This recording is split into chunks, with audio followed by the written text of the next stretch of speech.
സങ്കീർത്തനം 57. ദൈവത്തിൻ്റെ ചിറകിൻ കീഴിൽ.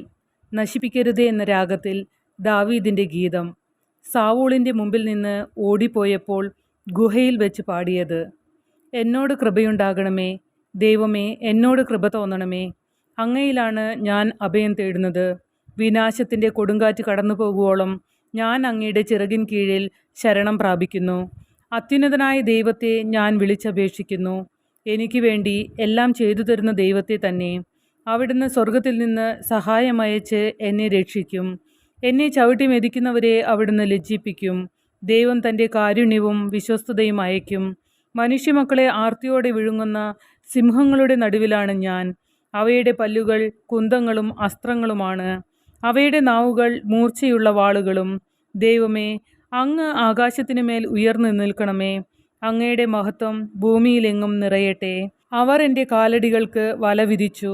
എൻ്റെ മനസ്സിടിഞ്ഞുപോയി. അവർ എൻ്റെ വഴിയിൽ കുഴി കുഴിച്ചു. അവർ തന്നെ അതിൽ പതിച്ചു. എൻ്റെ ഹൃദയം അചഞ്ചലമാണ്. ദൈവമേ, എൻ്റെ ഹൃദയം അചഞ്ചലമാണ്. ഞാൻ അങ്ങയെ പാടി സ്തുതിക്കും. എൻ്റെ ഹൃദയമേ, ഉണരുക. വീണയും കിന്നരവും ഉണരട്ടെ. ഞാൻ പ്രഭാതത്തെ ഉണർത്തും. കർത്താവേ, ജനതകളുടെ മധ്യത്തിൽ ഞാൻ അങ്ങയ്ക്ക് കൃതജ്ഞതയർപ്പിക്കും. ജനതകളുടെ ഇടയിൽ ഞാൻ അങ്ങയെ പാടി പുകഴ്ത്തും. അങ്ങയുടെ കാരുണ്യം ആകാശത്തോളവും അങ്ങയുടെ വിശ്വസ്തത മേഘങ്ങളോളവും വലുതാണ്. ദൈവമേ, അങ്ങ് ആകാശത്തിനുമേൽ ഉയർന്നു നിൽക്കണമേ. അങ്ങയുടെ മഹത്വം ഭൂമിയിലെങ്ങും നിറയട്ടെ.